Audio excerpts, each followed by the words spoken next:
Hey guys, তো আজকে এমন একটা মুভির আলোচনা করব যে মুভিটা তোমাকে ডরাবে, চমকাবে এবং মজাও দিবে। তো গাইস, এই মুভির মধ্যে হিরো নাই কিন্তু হিরোইন আছে।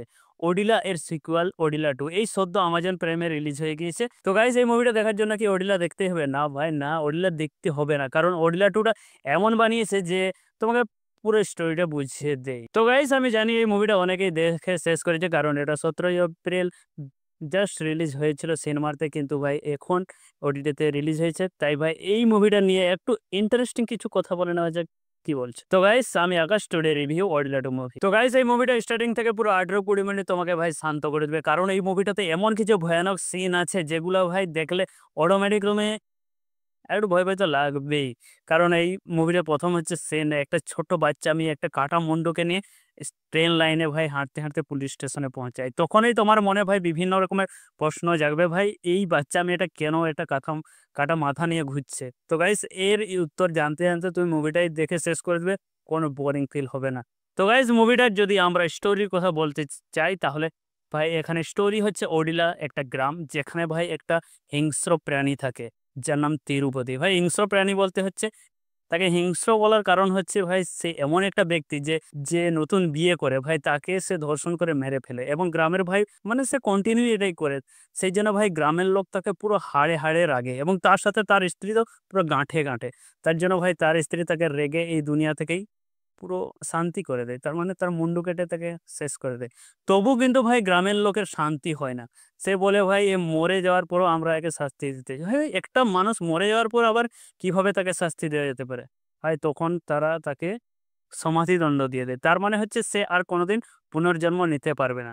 তো গাইস, এখানেই কিন্তু গ্রামের লোক আসল খেলটা স্টার্ট করে। হয়তো তারা জানে না, কিন্তু ভাই তিরুপতির যে আত্মা ভাই তাদের গ্রামের, তারপরেও তার কর্ম চালিয়ে যায় কন্টিনিউ। এখন এই কর্মটাকে ভাই রক্ষা করার জন্য তামান্না ভাটিয়ার এন্ট্রি হয়। ভাই এটাই হচ্ছে আমাদের ফিল্মের মূল হিরোইন।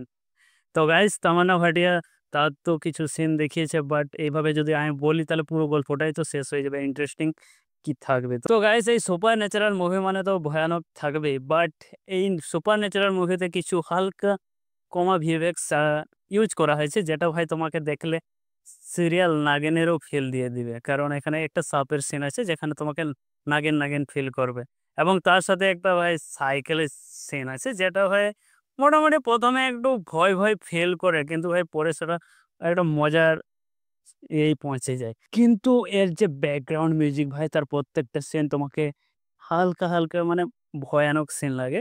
আমি এই মুভিটা জাস্ট একটা বিয়েবাড়িতে গেছিলাম এবং সেখানে একটা বট গাছ ছিল।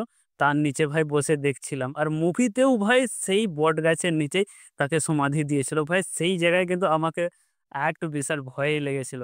কিন্তু ভাই তুমি যাই বলো, এই যে সদ্য আমাদের বলিউডে রিলিজ হয়েছে 'ভূতনি'। ভাই 'ভূতনি' থেকে এটা তো যথেষ্ট ভালো মুভি। কারণ ভাই ভূতনিতে যে লজিক ব্যবহার করা হয়েছে ভাই পুরা বাচ্চার মতো খেল। কিন্তু ভাই এই যে 'অডিলা 2' তোমাকে সত্যিকারে ওর থেকে অনেকটা ভালো আছে বললেই চলে। তো গাইস, এখানে পারফরম্যান্স এর দিকে কথা বলতে গেলে ভাই এখানে যে লিড অ্যাক্টর সে অভিনয় করেছেন তিরুপতি ভিএন সিমলা। ভাই তার ক্যারেক্টারে সে যে অভিনয় করেছে পুরো দারুণ এবং তার সাথে তার যে স্ত্রী হেবা পটেল ভাই তারও ক্যা খুব ভালো অ্যাক্টিং করেছেন এবং এখানে যে তামান্না ভাটিয়া ভাই এর উপরে কিন্তু কিছু আরো নিখুঁতভাবে কাজ করলে সে কিন্তু আরো ভালো লাগতো। বাট যা হয়ে গেছে, হয়ে গেছে ছেড়ে দাও। কিন্তু এখানে বাকি যে ক্যারেক্টার গুলো আছে তারা কিন্তু যথেষ্ট ভালো কাজ করেছে যেটা ভাই তোমাকে ন্যাচারাল সুপার ন্যাচারাল এর ফিলিংসটা দিয়ে দেয়। বাট কিন্তু এখানে কিছুটা ছেড়ে খেলার মতো মজা লাগে। তো গাইস, এই মুভিটায় ব্রুটালিটি আছে, মানে কিছু ভাই রক্তারক্ত এমন কিছু সিন আছে যেটা হচ্ছে ডাইরেক্ট চোখে দেখা তোমার পক্ষে সহ্য হতে না পারে। বাট যারা অ্যাকশন মুভি দেখে তাদের পাশে কিছু না, কিন্তু ভাই যারা এরকম জাস্ট একটু ন্যাচারাল এমনি ফ্যামিলি ড্রামা মুভি দেখে তাদের জন্য ভাই অনেকটা প্রবলেম হতে পারে। বাট কিছু, কিছু সিন আছে কিন্তু তোমাকে ভয় দিবে। তো গাইস, এই মুভির রাইটারের কথা বলতে গেলে সম্পাত নান্দি এবং এর ডাইরেক্টর হচ্ছেন অশোক তেজা। ভাই এই দুজনেই খুব ভালো একটা মুভি বানিয়েছে ওটা তো বলা যাবে না। বাট বানিয়েছে মোটামুটি মানুষকে ইন্টারেস্টিং দেওয়ার জন্য। ঘরে বসে এখন কি করে ভাই আমাজন প্রাইমে যখন বেরিয়েছে গিয়ে দেখো। বাট এইখানে এই মুভিতে কিছু একটা ভালো না লাগার কথা হচ্ছে এখানে ভাই মুভিটা পুরো দেখে নেবে। বাট এখানে যে স্টোরিটা আছে সিম্পল ভাবে চলতে থাকে কিন্তু ভাই তোমাকে টুইস্ট দেয় না। এটাই হচ্ছে মুভির মূল মানে নেগেটিভ পয়েন্ট বললেই চলে। তো গাইস মুভিটা যদি তুমি দেখেছো ভাই, সেই সাইকেলওয়ালা সিন আর তার মুন্ডু কাটা সিনটা তোমার কেমন লাগলো ভাই কমেন্টে মাস্টলি জানাও। এবং এই মুভিটাকে আমি যদি ভাই রেটিং দিতে চাই ভাই 2.5 স্টার তো দেওয়া যেতেই পারে 5 এর মধ্যে। তো গাইস আমার ভিডিওটা কেমন লেগেছে যদি ভালো লাগে লাইক করো।